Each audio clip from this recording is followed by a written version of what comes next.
Good evening. His name is Buster Keaton, and he's got a secret.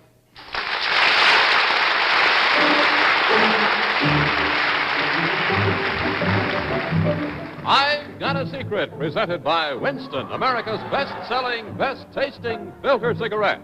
Yes, Winston tastes good, like a cigarette should. Now, Winston Filter Cigarettes bring you America's #1 panel show, I've Got a Secret, starring Gary Moore.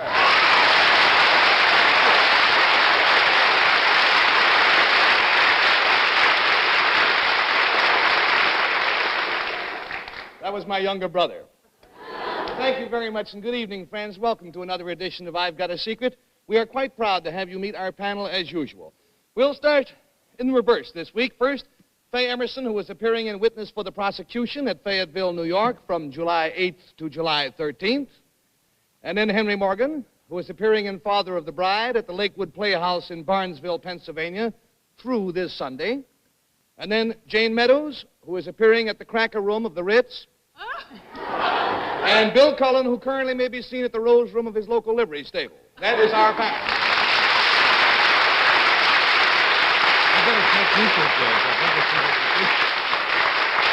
We have one piece of unfinished business for tonight, friends. We must regretfully announce that the entries are now officially closed on the I Want to Marry Henry Morgan contest. It ended officially at midnight Saturday, June 30th. We will announce the winners next week, and the prizes will be awarded the following week. At that time, you will meet the winners, and so will Henry. Now, panel, you all set to play the game? Yep. All right, will our first contestant come in, please?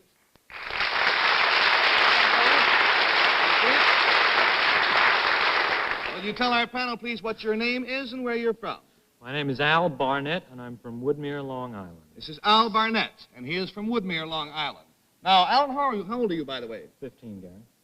15. You're a very mature-looking 15. I happen to know it's right. All right, Alan, if you'll whisper your secret to me, we'll reveal it at the same time to the folks at home.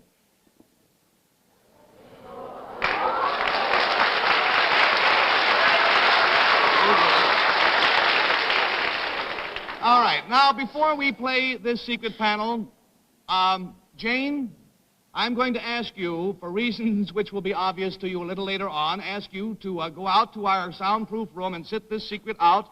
We will explain it to you later after the secret is over. We will call you when we want. Just me? Just you.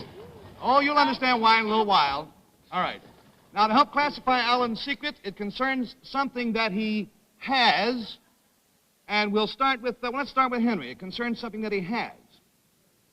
Do you have something of Jane's? No. Do you have something that, boy, this is real odd. Do you have something that would, no, it couldn't embarrass Jane. Do you have something that affects somebody who is connected to Jane? No. Do you have a thing? Is it an object of some kind? Yes. Is it a fairly reasonably sized thing, you know, like so? I think we would have to say various sizes. A collection of things. Would it help me to fiddle around the way you do on this kind of show and say, are they all metal or all wood? Should I do that? Mm-hmm, yeah. Metal? No. Wood? No. Vegetable? No. Is it like jewelry? No. Minerals? No. Are they alive? Yes. Ah! We have $20 down and $60 to go. Hi, Faye. Oh, dear. Hi, indeed. Well, you are a former farm girl, so we figured that live things wouldn't bother you. Yes, thanks a lot. All right, you're on. Is what you have, it's alive. Something that might have upset Jane. Yes. Snakes! Oh, don't say it! That's going to cost him another $20 because you went out of turn. All right. I'm sorry. $40 down for it's okay, Henry. I don't blame you. $40 down, $40 to go, so we know that he has snakes. Now what? Say. Well, I don't know. I'm leaving, that's all. You know, I may not be in very delicate condition, but I don't like them any better. How many? Do I have to find out how many? Or what kind? Or How many and where? have you got more than 50? No. Have you got less than 10? No. Have you got 20? No. Well, that's too, already you're too many anyway. 25? No. All right, $60 down and $20 to go. We go to Bill Cullen. Are these snakes locked up or chained or whatever you do with snakes? No. What do you mean? I don't know why you sent Jane out. We're all scared of snakes. He may have them on him. You got the snakes, oh boy. You got the snakes on you at the moment? Yes, I do. Uh-huh. Well, why don't we go next door? If you go next door, you're going to end up seeing snakes anyhow. You might as well stay here. All right. We have forfeited the game, $80 down. This young gentleman is the youngest professional herpetologist in the world, to our knowledge, certainly in this country. How long have you been dealing in snakes, Alan? Oh, about 3 years, Gary. About 3 years. And where are some of your clients? Who buys your snakes? Well, my clients range from Sydney, Australia, to Port Elizabeth, South Africa, to Singapore, and all over the States. Remarkable, not only a remarkable profession, but a remarkable industry for a young fellow 15 years old. Now, of course, we sent Jane out because Jane, some people have an unreasoning fear of snakes. Jane is one of them. She just can't abide them. Now, every time we show snakes on a show, I get 8 million letters from people saying, you made me ill. I want to warn you right now that we are going to reveal these snakes. If you are among those who are queasy about it, please tune to another channel and come back in a couple of minutes. Don't watch and then write me a letter, okay? All right, Alan, let's get out here. Here we go. Don't worry about them, friends. All is going to be well. Let's come around this way. All right. Now, what are we going to start with? Well, supposing we... This is an African rock python from South Africa. This is an African rock python from South Africa. Would you put him in the tank for me? What? Would you put him in the tank for me, Gary? Would I put him in the tank? Oh, I guess I just assumed put him in the tank. He's not putting him in the tank. There you go, buddy. There you go. Easy. All of you, down, all of you, the whole thing. All right. Where's the top of the tank? Well, then we'll come out. Then how about a coach whip? Coach whip. This, I believe, is the fastest snake on the American continent. Isn't that right? I believe so, Gary. Ben, he can even outrun you, I think. All right, let you put him in. All right. All right. Supposing we go now to another coach whip. That's another coach room. Oh, he is it. Now, this is a beautiful thing. Really, no kidding. It has kind of a mottled, it's very light on the bottom, and it gets to be a jet black up near the head, and it's really quite lovely. All right, down you go. Next, we have a yellow rat snake from Florida. Even prettier, a yellow rat snake, and it's kind of coral in color, and brilliant brilliant yellow near the mouth. All righty, fine. And Papa yellow rat snake. Oh, a larger yellow rat snake. Look at the length of that fellow. What is he, about 6 feet, would you say? I'd say he's close to it, Gary, yes. Close to 6 feet. 5.5. 5.5. All right, Papa, down you go. You got one. You got one coming up there. All right. Here we go, fella. Next is a boa constrictor. This is a small boa constrictor from South America. Only the very large ones can kill humans by constriction. Isn't that right? And at that, it would be a close fight. Yeah. All righty. Down you go, boy. All right. Another boa constrictor from South America. That's yet another. Is that a different species or the same No, species? Same species. Same species of boa constrictor. All right. Gary, Yeah, Henry. I gotta have that suit.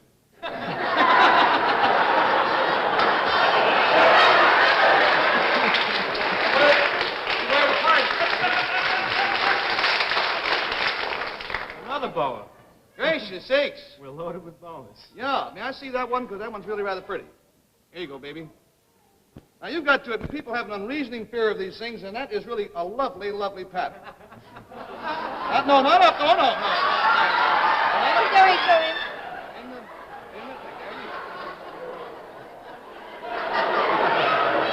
I almost had the suit without Gary, there's meaning one to. coming up on us. I've got another one going out there, Alan. Another Next we have a red rat or a corn snake from Florida. Corn snake from Florida, and that is perhaps the most subtly marked of them all. Down. Hit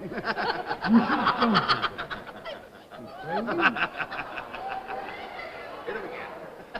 Last but not least, we have Come on, sit down. Brooks king snake from Florida. Brooks king snake. Now these are the kind that people will keep in their basement to get rid of rats, and are really quite tame. Even the smallest of children play with these, and are really quite nice. Okay, go see your friends. There you go. And that, as I counted, is 10, isn't it right? That's 10, I hope. Really remarkable young man. Thanks a million to you, Alan.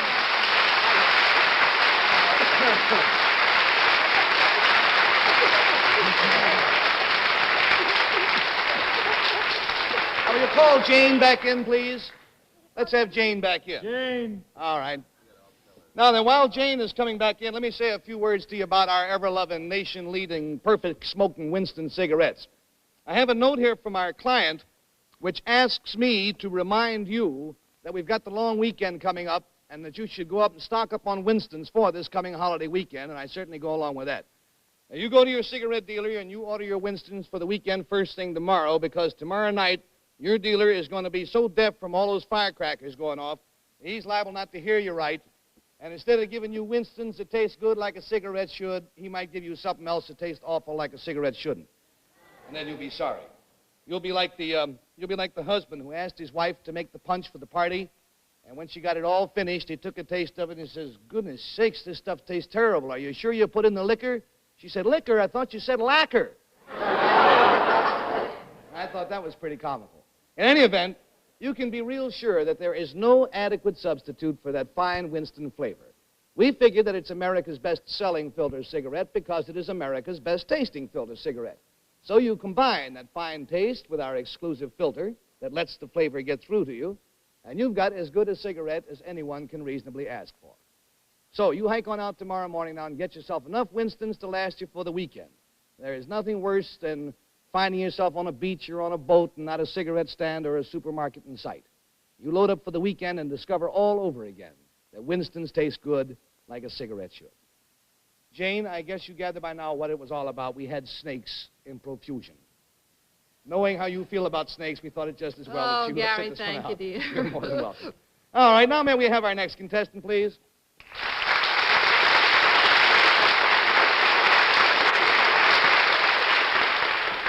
Now, we're not going to identify this contestant panel because to identify him would be to tip off his secret. We will call him simply Dr. X.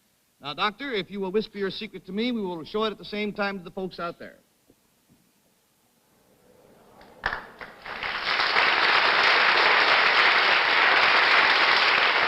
Now, wait a minute. There is even more.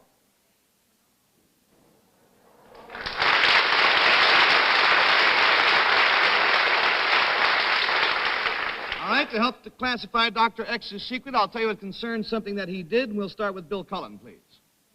The name Dr. X always reminds me of those motion pictures like the mysterious machine of Dr. X or something like that. Yeah. You didn't make any of those pictures, did you, Doctor?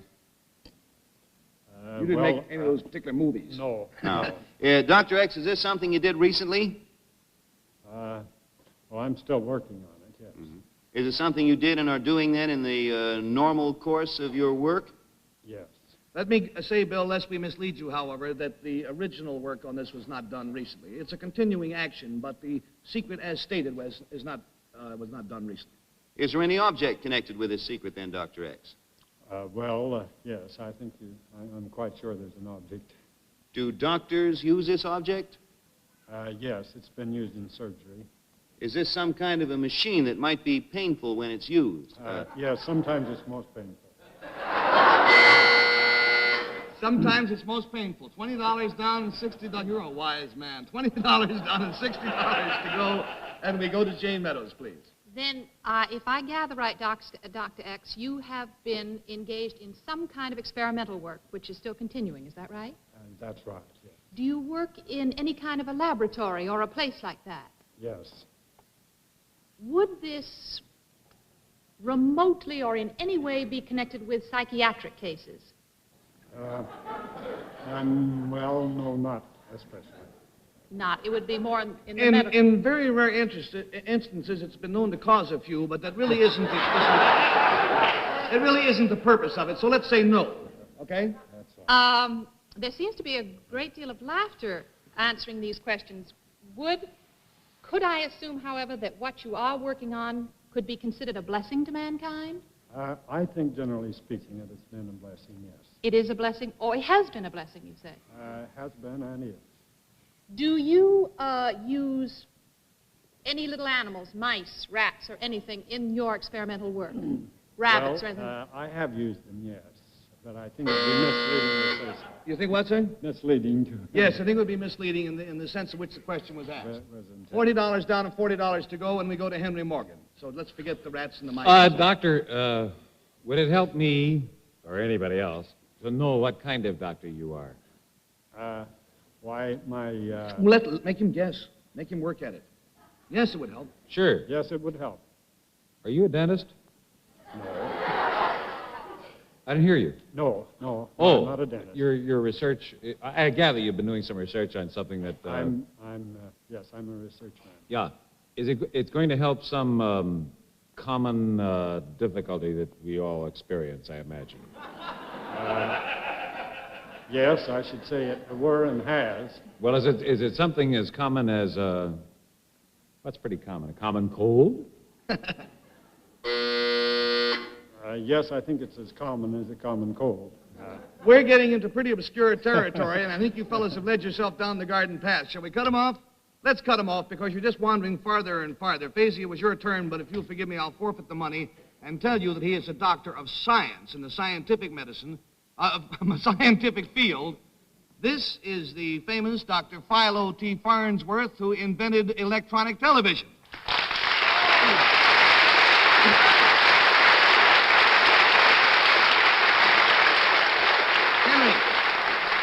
Doctor, truthfully, are you sorry? No. I'm not. Well, it's up to you. I asked him the same question. He said sometimes. He said sometimes. Now, he is, of course, the technical director of Farnsworth Electronics Company in Fort Wayne, Indiana.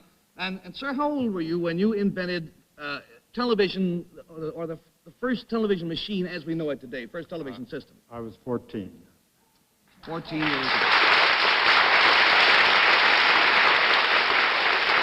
As I understand it, sir, let me say first of all that when I heard I was going to meet Dr. Farnsworth tonight, I expected an old man with a long gray beard. I just couldn't believe it. Now, I'd like to ask you, there had been television sets of sorts before you came along, had there not been? Yes, there had been attempts to devise a television system using mechanical discs and rotating mirrors and vibrating mirrors. But all mechanics, all mirrors? All mechanical. And what was your contribution? My contribution was to take out the moving parts and make the thing entirely electronic. And that was the concept that I had when I was just a freshman in high school. He was the one who put electronics into television, which makes it possible for us to have whatever it is that we have now. And then, of course, as the machines developed, there were other people who made contributions, too. Oh, yes. There are literally thousands of inventions important to television. And how many patents do you hold, sir, in the television field? I hold something in excess of 165 American patents. 165 American patents. Let's go from the past, sir, the not-too-recent past, to the future. What are you working on now? Well, in television, we're attempting first to make better utilization of the bandwidth, because we think we can eventually get in excess of 2,000 lines instead of 525. And do it on even narrower channel, possibly, than we're doing the present television. Which will make for a better picture, Make for a much sharper picture. Then we hope, we believe in the picture frame type of a picture, where the visual display will be just a screen. Then we hope for a memory so that the picture will be just as though it's pasted on there. And many improvements will result in the camera when you use such devices, because there's part of the scene that you can remember, and you practically have a memory file of it, and will simplify production of it. He's also working in nuclear fusion, which and some of the things he says that are going to happen, we're going to heat our homes, we're going to cool our homes, we will cook, we will run our automobiles, all transportation by nuclear fusion, and the future is unlimited. True. Well, electronics really has had several offspring as a science and an art. One of them is nucleonics, and in the field that I'm essentially interested in now, or doing most of my work, is the taming of the H-bomb, the hydrogen fusion problem. Dr. Farnsworth, we could sit here for many, many hours and talk. Most fascinating man I've met in many a long year. But unfortunately, television being what it is, it's your baby, and we're out of time. So here are your Winston, sir, the money that you won, and our eternal gratitude. I'd be out of work if it weren't for you. Thank you, man.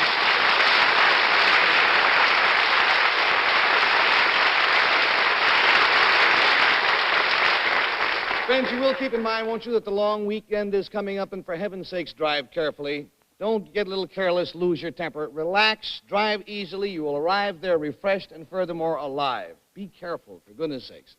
Now it is my great pleasure to introduce a true giant in the theatrical world, Mr. Buster Keaton.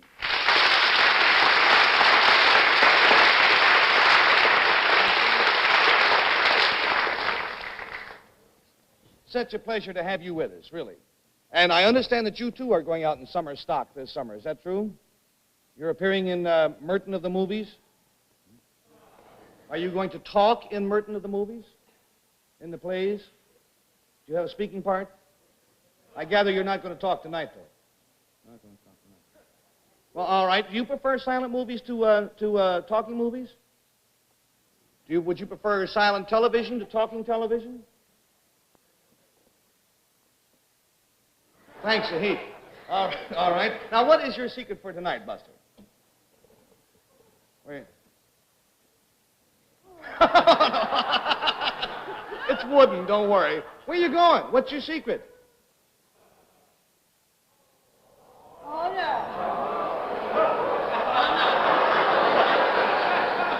Buster, I don't think that that's plain enough. Sit down here and pantomime your secret to me. We'll show it at the same time to the folks out there. All right. What's your secret?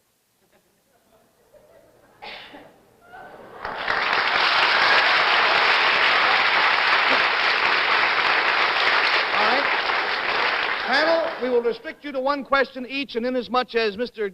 Keaton is not speaking, all of your questions must be in pantomime. We will start with Jane Meadows, please. In pantomime, your first question, Jane. Your first and only question.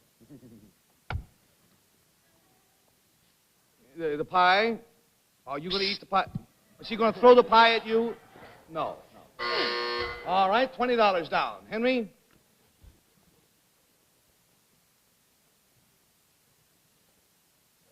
Is he going to throw the pie at some Indians?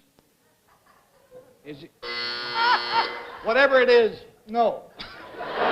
Faye? Question mark, are you... is he going to eat the pie and then throw it?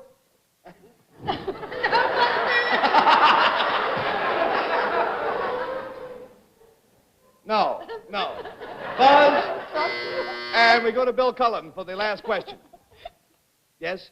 Is he going to take the pie? Is he going to hit me with the pie? No, he's not going to hit me with the pie. I'll tell you, we have lost the $80. Buster Keaton is going to judge a pie-eating contest. Friends, I would like to introduce the two fearless gladiators who are going to take part in this contest. First, from Pittsburgh, Thank you. First time in television. First, from Pittsburgh, Pennsylvania, there is Hungry Bill Cullen. Mr. Cullen will have as his second Jane Meadows. His opponent from Washington Heights, New York, is Hungry Henry Morgan. Mr. Morgan's second will be Miss Faye Emerson. While we're setting up for the pie-eating contest, we'll have our Winston movie. Just 4 people having themselves a ball. Here we go. Boy, this square dancing gets strenuous. You can say that again. Yes, but it's fun. Cigarette? Wonderful. Winston, huh? Tastes good. Like a cigarette should.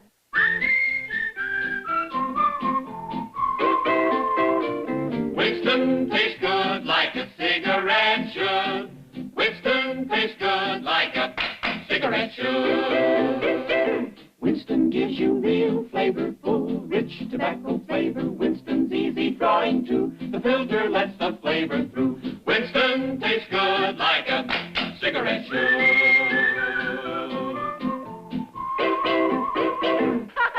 Hey, we sound pretty good. Oh, like a quartet should. Winston tastes good like a cigarette should. Get Winston. Winston tastes good like a cigarette should.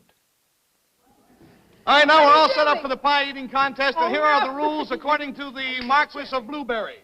The men cannot use their hands. Clasp your hands behind your back. They will be fed the pie by their seconds. Jane must feed the pie to Bill. Fay will feed Henry. You will work as teams. The one to eat the most pie in 1 minute is the winner.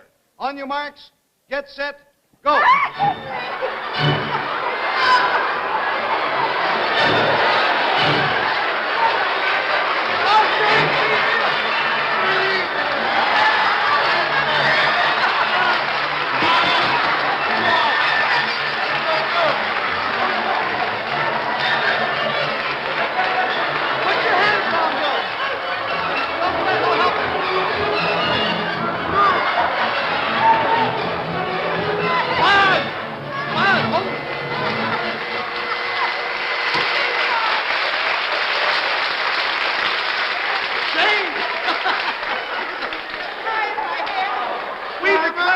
We declare Bill the winner because he not only ate as much pie, he ate Jane's thumb. Here are the trophies.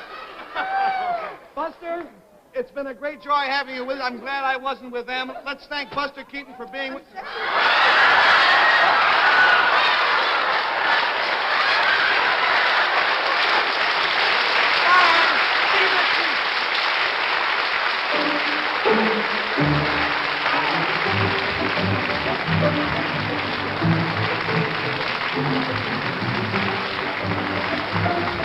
I've Got a Secret is brought to you each week at this time by Winston, America's most popular filter cigarette. Winston tastes good, like a cigarette should. Travel arrangements for I've Got a Secret are made through United Airlines. United Airlines flies our contestants in fast new DC-7 mainliners. Here's refreshing new enjoyment for sensitive smokers or any smokers. Salem, a whole new idea in smoking. Salem, take a puff. It's springtime. Salem cigarettes give menthol fresh smoking, good rich tobacco taste. Most modern filter, too. It's delightful to smoke Salem. This has been a Mark Goodson, Bill Todman production. Miss Meadows' gown by Page Boy of Lord & Taylor. This is John Cannon speaking.